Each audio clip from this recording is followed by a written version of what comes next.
guys, I'm Laura Vitale, and in this episode of Laura in the Kitchen, I want to show you how to make a really good but really easy patty melt, or as Joe likes to call it, cheeseburger grilled cheese, because essentially that's kind of what it is, and it is so good, a real comfort food for sure. But hey, it's the comfort food time of year, so bring it on. Let me run you through the list of ingredients because it's not very big.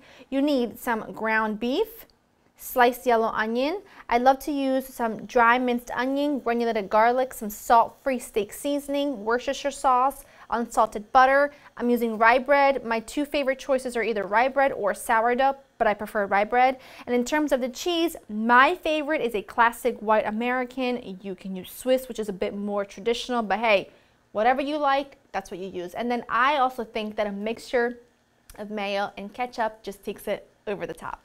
So let me run you through it. I've got my cast iron skillet here with a little bit of butter, and to it I'm going to add my onions, and I'm just going to cook this until the onions, I'm just going to cook the onions until they become translucent, pick up a little bit of color. You just want them to cook down a bit. I'm going to make this in my skillet, in my cast iron skillet, because the patties are going to create, they're going to get such a beautiful crust from the cast iron skillet. So I'm just going to cook my onions, let them develop a little bit of color. I'm going to hit them with a little bit of salt, and then I'm going to take them out of the pan, and then the pan will be ready for our onion or for our beef mixture, which we're going to prep right now. So easy, right? You've got your ground beef. I like a good chuck because it's nice and fatty. It keeps it really moist. A good pinch of salt.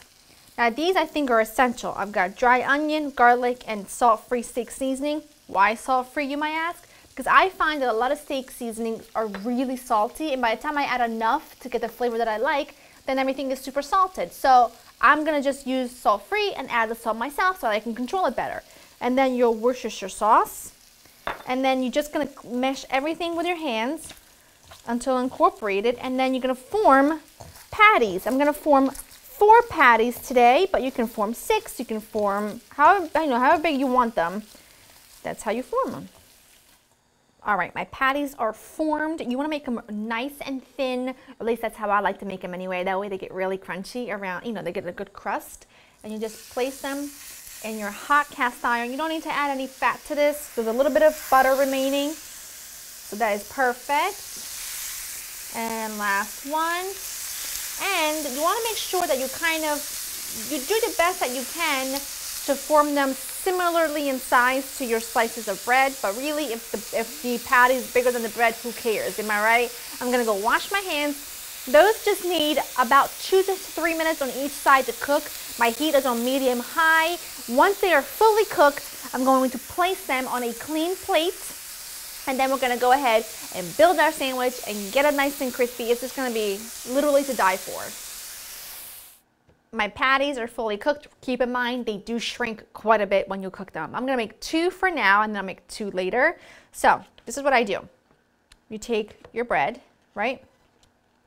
Like so. You take a small smear of my delicious sauce, which is just, it's not really a sauce, it's just 2 to 1. 2 parts mayo to 1 part ketchup, and it really does make such a big difference in this recipe. I love it so much. And you put a smear on each one, just like that.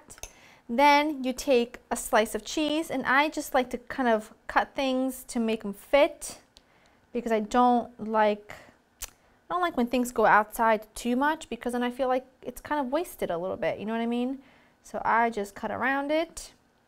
And I know this looks crazy, but you gotta just trust your girl. She would not steer you wrong when it comes to food. I have too much to lose. All right, then you take one of your patties, place that right in the center, like so. And then you take a little bit of your onions. Not too much, because the onions will fly all out of your patty. Well, yeah, of your patty melt, of your sandwich. Then you just put your lid right on, just like that. Let me show you. Just like that. Now, this is where it gets good. You take some more butter, because butter makes everything better. In the same skillet, if you've got a lot of brown bits, you can get rid of it, but I don't, so I'm just gonna keep it as is. You take your little melt here, your little Sammy, you place it right down there. And the key here is to really press as this cooks. okay? Because you kind of want to make things as flat as possible. You kind of want to smear everything together, have everything kind of stick like glue, like the most delicious glue you've ever had in your entire life. And I'm going to just cook those until all the cheese melts and all the bread becomes nice and golden brown and crispy. I'll show you what it looks like when they are there.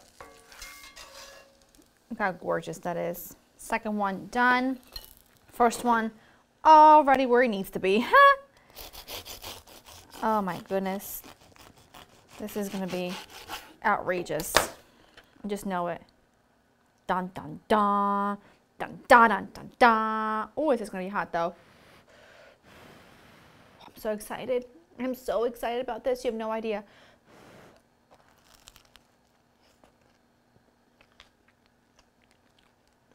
Oh my gosh. I don't even have words to say. It is that good. Two things for me. Well, more than that. Have to have rye bread. You have to put the mayo ketchup mixture. And for me, has to be American cheese. I don't know why, but it has to be American cheese. That is my favorite patty melt in the world. This will be the best patty melt you'll ever have in your entire life. Admittedly, not the most beautiful sandwich in the world, but really, ask me if I care. No, I don't. Go to LauraInTheKitchen.com for the written recipe. I hope you enjoyed spending time with me. I'm admiring this like it's a Mona Lisa.